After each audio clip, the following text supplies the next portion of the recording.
नमस्कार दोस्तों, हमारी आज की कहानी का नाम है प्रभाव। ऐसा क्या खिला दिया तुमने माँ को जो उनका पेट खराब हो गया। ऑफिस से घर आए विकास ने माँ को पस्त देख प्रिया पर भड़कते हुए पूछा।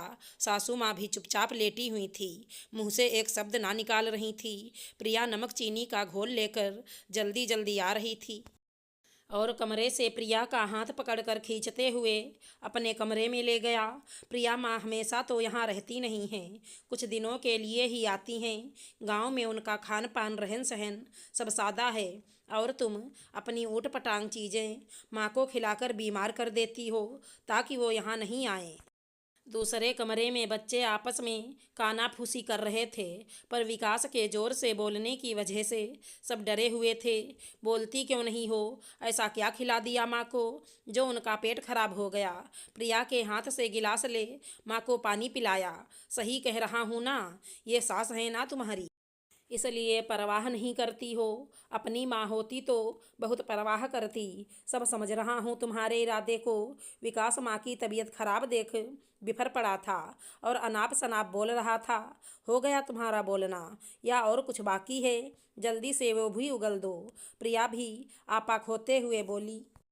हो गया, अब बोलो।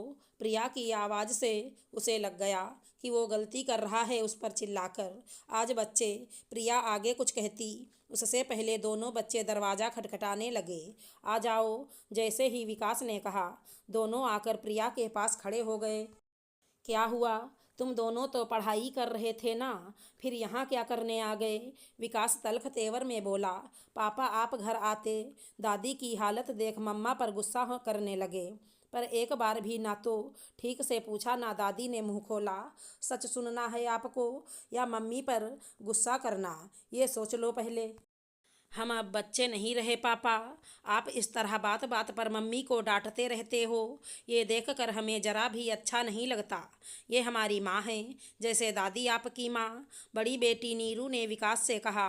विकास को आभास होने लगा कि बच्चे सच में अब बड़े हो रहे हैं और जो देखेंगे उसका असर भी उन पर होगा। शब्दों में नरमी लाते विकास दोनों बच्चों से सॉरी बोले और बोले, अब बताओ दादी ने ऐसा क्या खाया है? पापा आज मम्मी पास के सुपरमार्केट से सामान लाने जा रही थी। हमने अपने लिए डोनट लाने को कहा। जब हम सब खा रहे थे तो दादी ने कहा, क्या खा रहे हो तुम लोग? माँ से बोली, बहू तुम भी खा रही हो, बस मुझ बुढ़िया को देते नहीं बना। आने दो विकास को, कहूँगी सब अकेले अकेले खाते, मुझे कुछ ना देते। तब हमने कहा, दादी ये डोनट है, तुम्हें मैदे की चीज़ें खाने से पेट में तकलीफ़ होती है ना, इसलिए नहीं दिया। पर वो गुस्से में बड़बड़ करने लगी। तब मम्मी ने थोड़ा सा डोनट दादी को दे दिया। फिर उन्हें अच्छा लगने लगा तो बोली, पूरा दो खाऊंगी, और हमारे मना करने पर भी ज़बरदस्ती खा ली। अब आप बताइए किसकी गलती है? सूरज ने कहा, और दादी मम्मी को डांट खाते देख रही थी, पर एक बार भी नहीं बोली कि वो क्या खाई हैं। और मम्मी की गलती भी नहीं थी, फिर भी वो चुप थीं। नीरू ने कहा। विकास चुपचाप वहाँ से उठा और माँ के पास गया। माँ, प्रिया ने तुम्हें क्या खाने को दिया था? वो तो कह रही दोपहर में बस आपने हल्का खाना खाया था, उससे तकलीफ हो, ऐसा नहीं लग रहा। बच्चे तो डोनट खाए थे, वो बता रहे थे। आपका भी मन कर रहा था, पर आप शायद नहीं खाई। विकास ने माँ से पूछने के ध्येय से पूछा। हाँ, वहीं तो खिला दिया सबने, ये कहकर खाकर देखो बहुत टेस्टी है। अब मुझ बुढ़िया को क्या पता वो क्या चीज़ है, पूरा एक खिला दिया। माँ ने अपनी गलती छिपाते हुए कहा। माँ, तुम अपना ध्यान नहीं रखोगी तो कोई भी तुम्हारा ध्यान नहीं रख सकता। बच्चों ने सब बता दिया है मुझे, सब तुम्हें मना कर रहे थे, फिर भी तुमने खा लिया। अच्छी लगी तो? जब पता है तुम्हारा पेट कमज़ोर हो चला है, तुम्हें हल्का और सुपाच्य खाना खाना चाहिए, तुम डोनट खा बैठी। थोड़ा सा खा लेती टेस्ट लेने के लिए, पर पूरा एक। क्या बोलूँ माँ तुम्हें भी? प्रिया को डांट रहा था, फिर भी तुम चुप रही। विकास माँ की हरकत से हताश हो बोला। बेटा, मुझे अच्छा लगा इसलिए खा ली, वैसे तो तू जानता ही है कितना परहेजी खाना खाती हूँ, पहली बार देखा ऐसा कुछ। फिर बच्चों के साथ बहू को भी खाते देख लगा।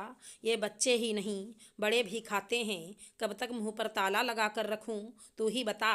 फिर जब पेट में तकलीफ होने लगी तो डर गई थी, इसलिए चुप्पी लगा गई। माँ ने दुखी होकर कहा, सब समझ रहा हूँ माँ, पर तुम्हें तकलीफ में देख मुझे अच्छा नहीं लगता। बस इसीलिए आपा खो बैठा। देखो स्वाद के चक्कर में अब दवाई और खिचड़ी पर आ गई।